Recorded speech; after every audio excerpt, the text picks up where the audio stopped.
What is a trickster? Welcome to the world of the Joker. Greetings, mortals. I'm your host, Simon. Welcome back to the Library of Gnosis. According to the ancient Sumerian accounts, Enki is the Sumerian god of water, knowledge, crafts, creation, and mischief. He was one of the Anunnaki that made up the Holy Triad in combination with Enlil and Anu. He was later known as Ea in Akkadian religion, and is identified by some scholars with La in Canaanite religion. The exact meaning of Enki's name is uncertain. The common translation is Lord of the Earth. The Sumerian En is translated as a title equivalent to Lord, and was originally a title given to the High Priest. Ki means Earth, and also so happens to be the Sumerian name for their goddess. She is the chief consort of the sky god Anu, although Anu had many consorts throughout the ages. Enki is the firstborn son of Anu and Tiamat. She is the symbol of the chaos of primordial creation. There is a claim that his name Ea is possibly of Semitic origin, and may be a derivation from the West Semitic root Hy, meaning life, in this case used for spring or running water. In Sumerian, Ea means the house of the water, and has been suggested this was originally the name for the shrine to the god at Eridu, the city of Enki. It has also been suggested that the original non-anthropomorphic divinity at Eridu was not Enki but Apsu. The emergence of Enki as the divine lover of Ninhursag, and the divine battle between the younger Igigi divinities and Apsu, saw Apsu, the underground waters of the aquifer, becoming the place in which the foundations of the temples were built. En means Lord, and E means temple. It is likely that Ea is the Sumerian short form for Lord of Water, as Enki is a god of water. Ab in Apsu also means water. Enki is the god of creation, intelligence, crafts, water, seawater, lake water, fertility, semen, magic, and mischief, as previously mentioned. A lot of modern critics of Enki focus on the fact that he was also the god of mischief, but while researching an unrelated topic, I stumbled across the Wikipedia page for Trickster. Much of these readings will be paraphrased from the Wikipedia articles, for reviewing pleasure and continuity, and for those that say I use Wikipedia as a resource too much, I will tell you that there is nothing new under the sun. And using Wikipedia is a great resource, as initiates that want to learn more can easily search out the original sources in a convenient way. Now, that is all I will ever say on the matter again. Now let us continue.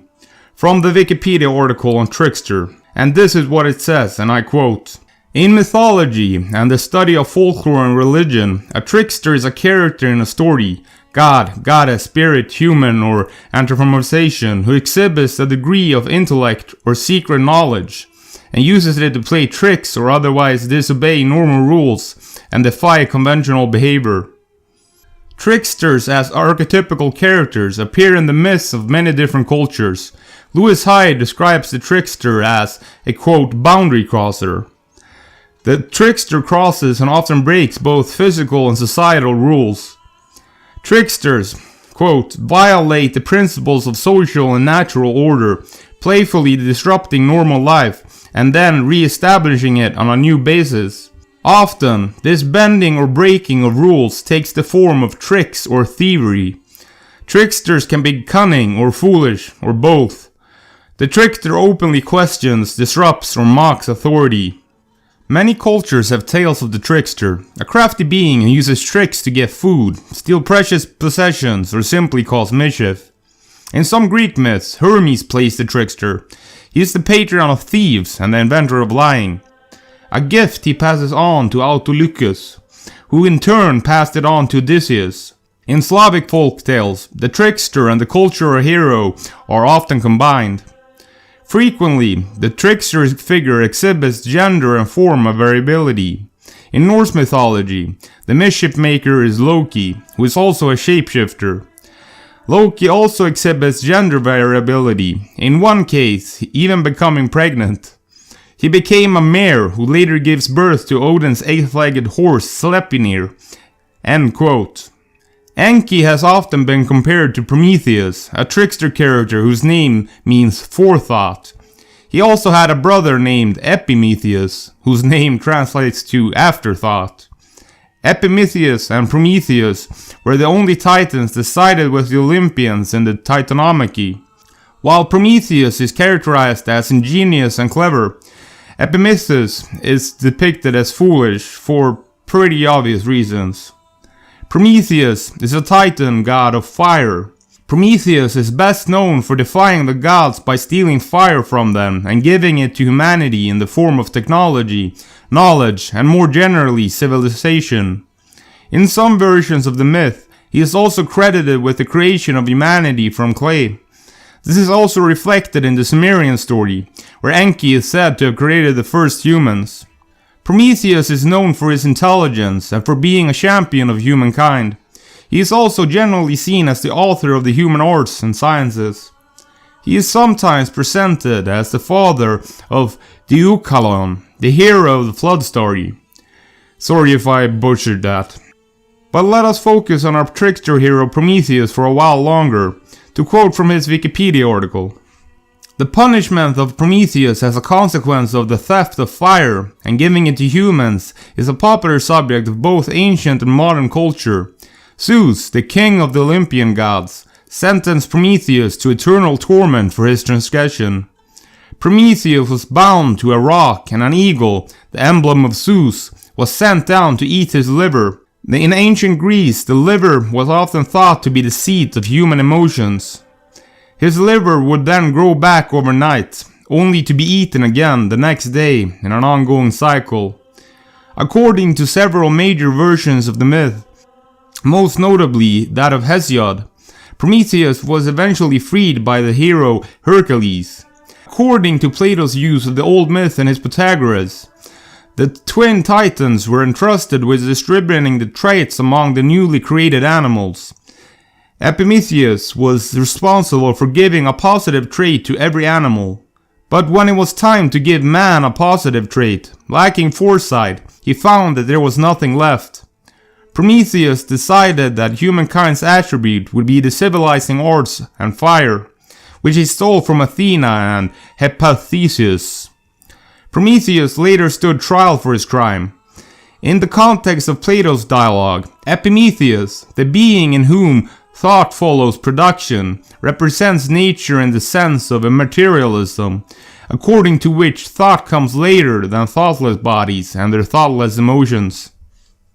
In Western classical tradition, Prometheus became a figure who represented human striving, particularly the quest for scientific knowledge, and the risk of overreaching or unintended consequences. In particular, he was regarded in the Romantic era as embodying the lone genius whose effort to improve human existence could also result in tragedy.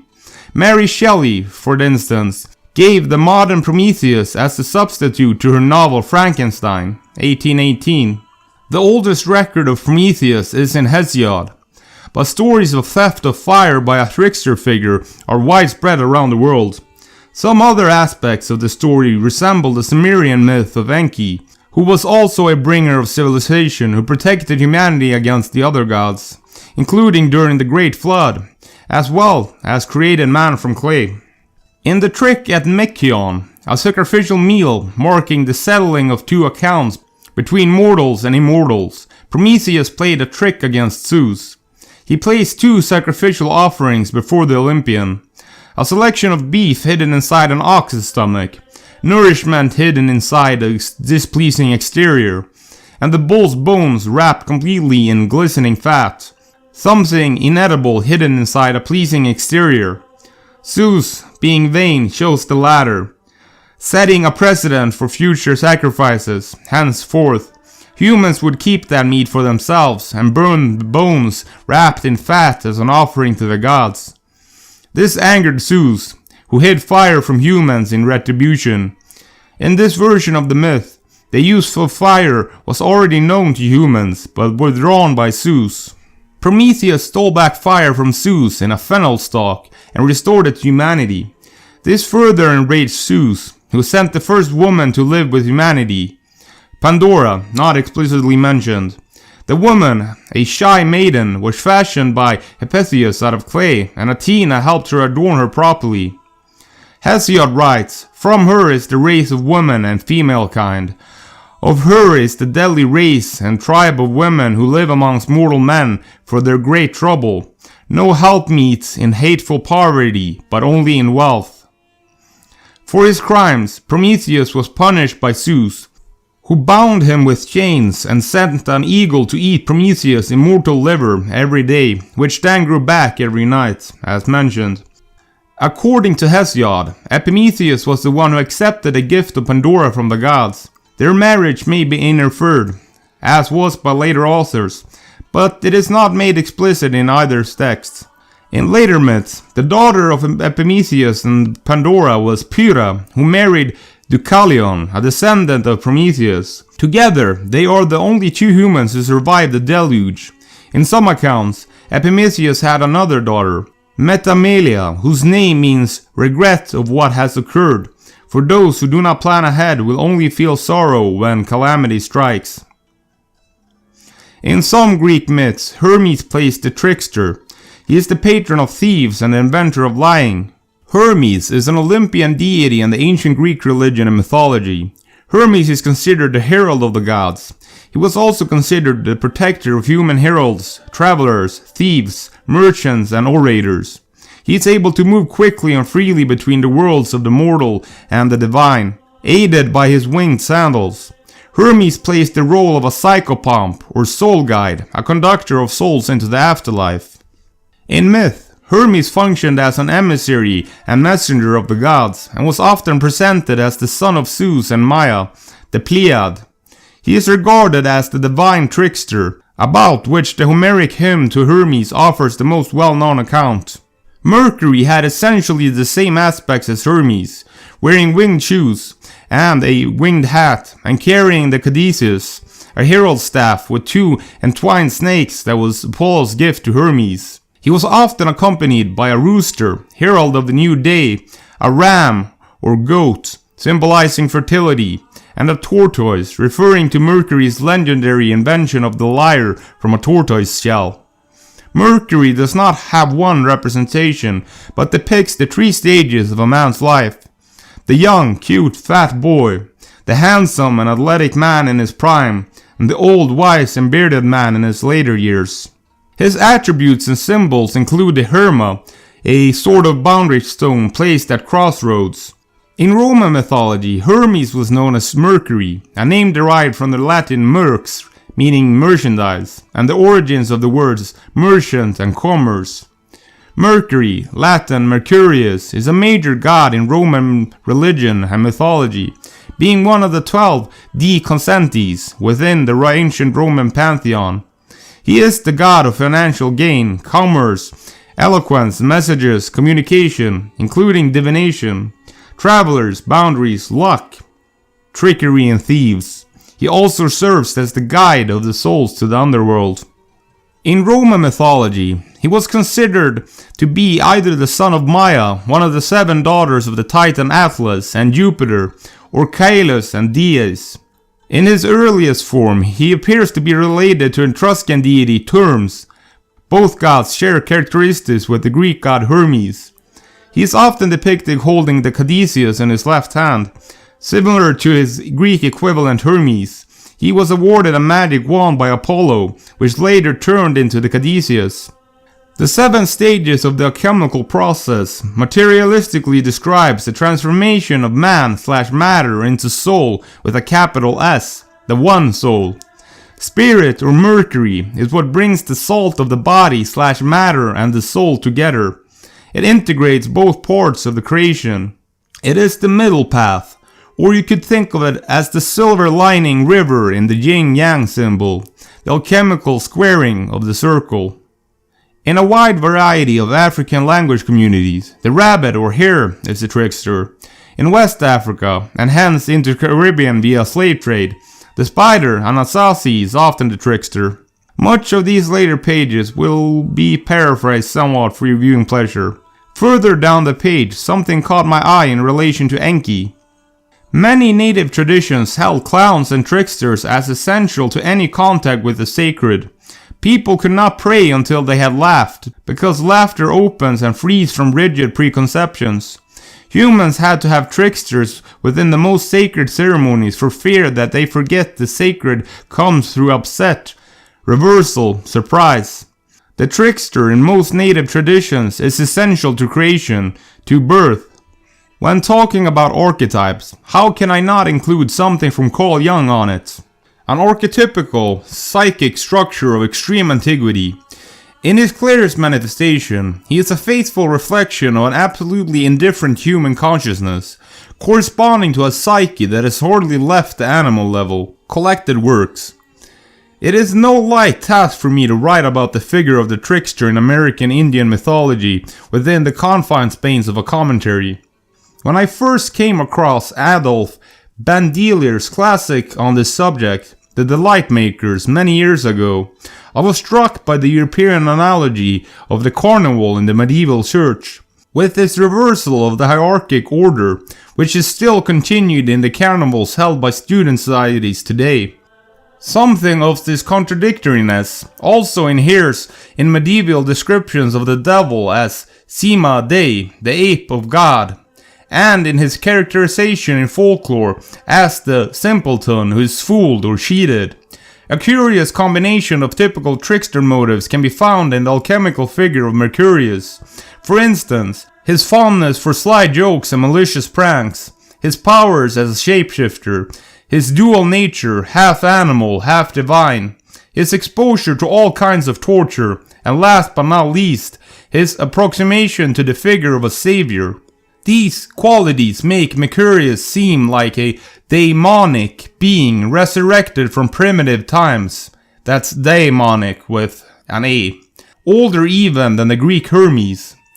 His rogueries relate him in some measure to various figures met within folklore and universally known in fairy tales. Thumb, Stupid Hans, or the buffoon-like Hanswurst, who is an altogether negative hero, and yet managed to achieve through his stupidity what others failed to accomplish with their best efforts.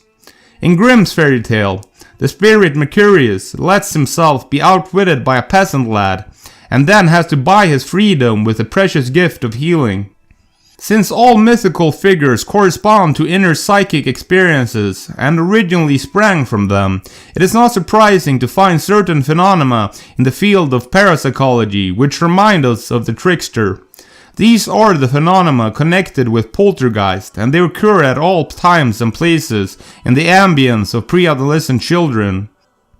The malicious tricks played by the poltergeist are as well known as the low level of his intelligence and the fatuity of his communications. Ability to change his shape seems also to be one of his characteristics, as there are not few reports of his appearance in animal form. Since he has on occasion described himself as a soul in hell, the motive of subjective suffering would not seem to be lacking either. His universality is coextensive, so to speak, with that of shamanism, to which, as we know, the whole phenomenology of spiritualism belongs.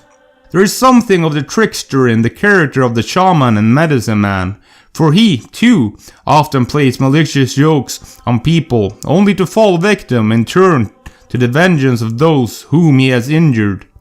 For this reason, his profession sometimes put him in the peril of his life.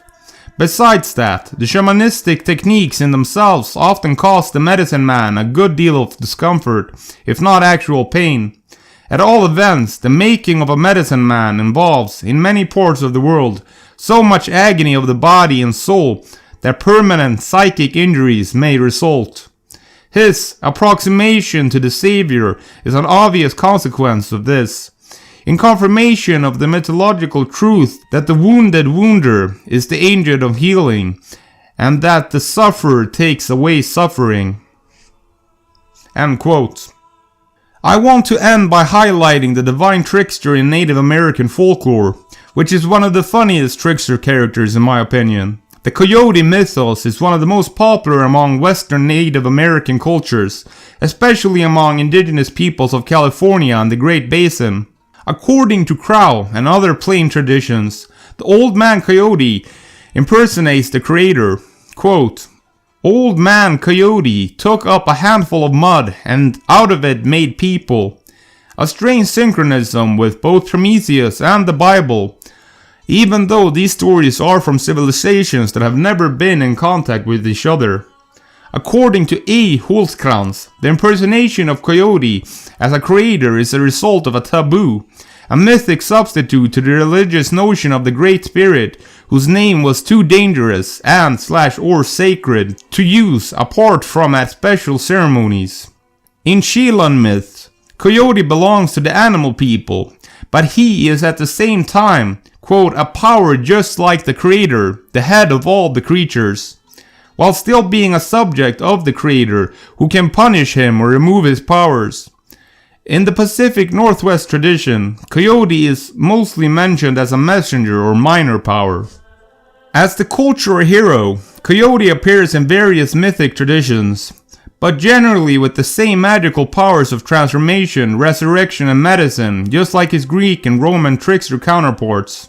He is engaged in changing the ways of rivers, creating new landscapes, and getting sacred things for people. Of mention is the tradition of Coyote fighting monsters. According to Vasco tradition, Coyote was the hero to fight and kill the Thunderbird, the killer of people. But he could do that not because of his personal power, but due to the help of the spirit chief. In some stories, Multnomah Falls came to be Coyote's efforts. In others, it is done by a raven.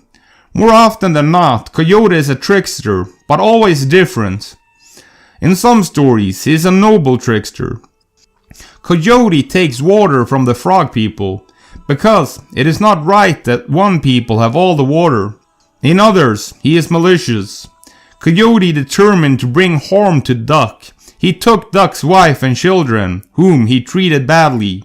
Coyote is an irresponsible and troublemaking character, who is nevertheless one of the most important and revered characters in Navajo mythology. Even though Tu-Ninili is the Navajo god of rain, Coyote also has powers over rain. Coyote's ceremonial name is Altsehakshe, which means first scolder. In Navajo tradition, Coyote appears in creation myths, teaching stories and healing ceremonies. Coyote is a key figure in Navajo mythology, and of all figures in Navajo mythology, Coyote is the most contradictory. He is a shadowy figure that can be funny or fearsome. Coyote is greedy, vain, foolish, cunning, and also occasionally displays a great degree of power. In common with tricksters in general, he serves to test the bounds of possibilities and order. The origin myths present Coyote as an ancient being existing from the beginning and exhibits the general characteristics of the culture hero trickster. The first world is a dark land of mists. First man and first woman passed through the second world, which was blue, to the third where animals and birds were formed. The Coyote steals water buffalo's children. At the instigation of first woman, water buffalo then causes a great flood, which forces first man and first woman to move on to the fourth and present world. The Milky Way. One day, Black God was busy making the constellations by carefully ordering the stars in the sky, when Coyote became impatient and tossed the remaining stars from a blanket into the sky, forming the Milky Way. This story explains the reason some stars are dimmer than others, because Black God did not light the ones Coyote blew up into the sky on fire. In another version of the story, Black God made the Milky Way on purpose. The Navajo believes it provides a pathway for the spirits traveling between heaven and earth, each little star being one footprint. Creation of lunar phases. Coyote argues against the simplicity of the day and night scheme, where animals are awake and animals sleep. This leads to the creation of the movement of the stars, the lunar phases, and creation months. Coyote was also involved in the stories about the naming of the months. Coyote and the Giants. Once a giant was terrorizing the land and eating people, especially small children. Coyote convinced the giant that if he allowed Coyote to break his legs and then heal it by spitting on it, he would be able to run as fast as a coyote. However, this was one of Coyote's tricks, and the giant therefore found it much more difficult to outrun anything, even small children.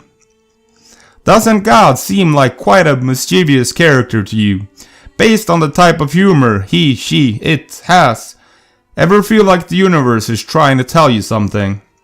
I believe my next video will be on Saturn, so look forward to that. See you next time, mortal. Remember to hit that bell button to stay notified. Subscribe for more Red Pill content. Do give it a like if you enjoyed it, and feel free to share it. If you want to support my work, you can find me on Patreon at Library of Gnosis. You can find me on YouTube, Facebook, and Bitchute at Library of Gnosis. The audio versions of my broadcasts are available on Spotify as a podcast at Library of Gnosis. Music is produced by Coyote.